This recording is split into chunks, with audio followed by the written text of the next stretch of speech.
If you know Islam or if you know Arabic, you know the name of Allah is written Leaf Lam Lam Ha-Saker. This is Wolof. This is ancient African. This is Leaf Lam Lam Ha-Saker. This is Allah. But right now, you go to the Quran, you go to the Arabic, they told you this is Arabic, this is African, this is Wolof. I translate the Quran in Wolof more efficiently, more perfectly than the Arabs can do.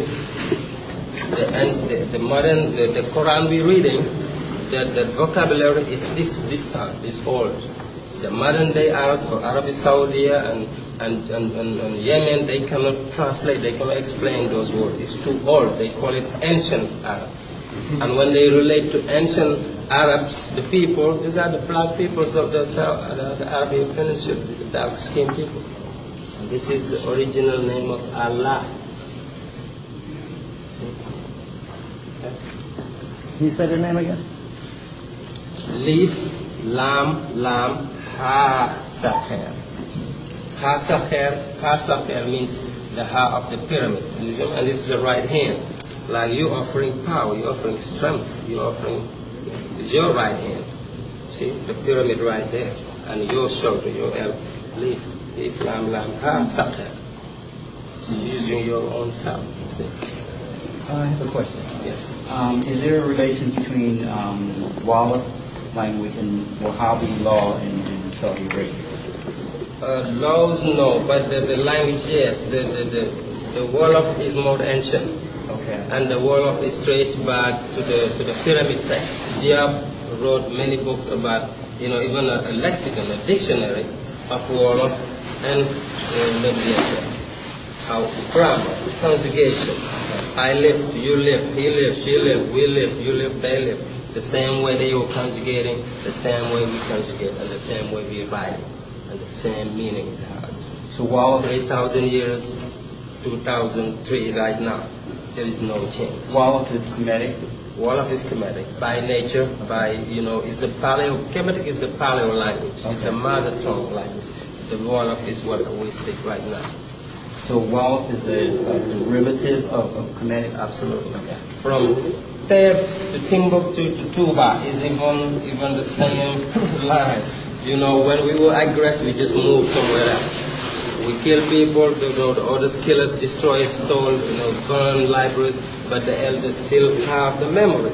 The children are forced to memorize the knowledge, oral tradition. So wherever you go, you have the cultural memory, the cultural background, the political background. I saw how they were enthroning a king, so I can enthrone a king again. I saw how a mighty woman was next to the king, so we should have a mighty woman next to the king again. We saw how we were teaching and raising children, how we were educating them in Kemet. We can do it in Timbuktu. We can do it in Tuba. So we continue, regardless of slavery, regardless of the invention of the Exodus, of the Persians, of the Greeks, of the Romans, of the Arabs. We were invaded. We're still being invaded. But spirituality will never extinct. It's from the mighty Creator. We call him Allah, God, Jehovah, doesn't matter. But Creator, the pure, real, original Creator. We have the pure, real, original spirituality. Will never be extinct. Will never die. Will just carry on from one generation to another, and that's what you're seeing here. Yes. Are you saying that?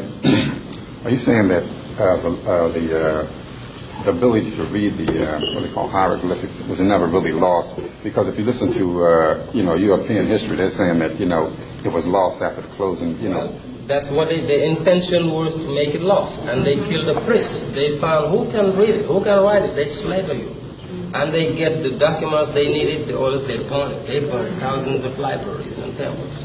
Some papyrus they hold back to force us to translate, and then they kill us. When they come to Timbuktu in pre-colonial Mali, they did the same thing with Ahmed Baba. Ahmed Baba was writing like this. The Bambara actually is even ancient than the Wolof. But back then, Mali, Ghana, Songhai was the same area. Senegal is very, very new. It's just a river. And this reminds me also of the Nile River. Whatever they do around the Senegal River, that's the same thing they were doing around the Nile River. But when they got Ahmed Baba, they made sure that the Moroccan army kidnapped him out of everybody. They killed everybody. Said, don't touch him. They took him, make sure they forced him to write in their language, to translate books and books. You know, after they don't need him, they think we have enough, they kill him. See? So, but right now there is an untouched city in Touba. You go right now to Africa, Senegal, where I'm from. You see the biggest library in the whole world, and you don't see it in no textbook. One man, one person, Sheikh Ahmed Bamba, wrote 15,000 pounds worth of paper. 15,000 pounds. And the French challenged him during the colonial time. There were 83 leaders there, like you know of Béhanzin, you know Samoy Touré, you know all those great leaders. They were all killed. They wanted to fight the French. The French were scared of the man-to-man combat. They tried it, they lost. So they stayed from the boat, started bombing them. And everybody died. But they couldn't touch Touba. They couldn't bomb it. Because the man said, you have a spiritual shield. You, no matter what you try, you cannot kill me. Let me demonstrate it. Take me everywhere you want. They took him into exile, 8 years to Gabon, 7 years to Mauritania. He came back more powerful and built a magnificent temple with stones just like this. Just like in Calendar, right now, in 2003.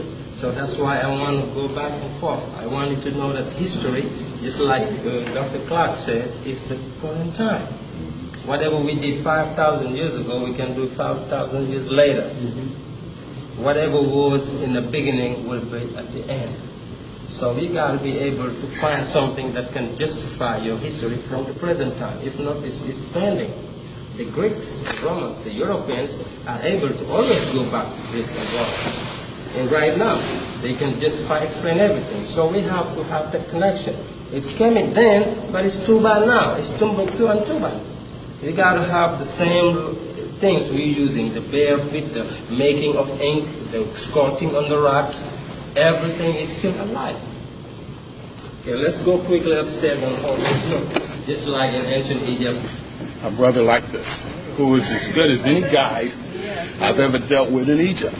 And he's explaining it to us from our own cultural perspective. So we really have a gold mine here. Yes, yes. Make me want to move to Philadelphia. Thank you. And this is as significant as the Sphinx. We're talking about the body of a lion, the head of a pharaoh. We got the body of a woman, the head of a lioness. Wherever you see a king, there is a queen. Wherever you see a queen, there is a king. It's a balanced family. That's why Brother was saying we have to reconcile, reconnect the African family. We need to get married, stay married. I don't want to get to it, but you know, we need to have families. We need to have male and female in the house so that the children feel comfortable and then continue that generation. This is where we get it from.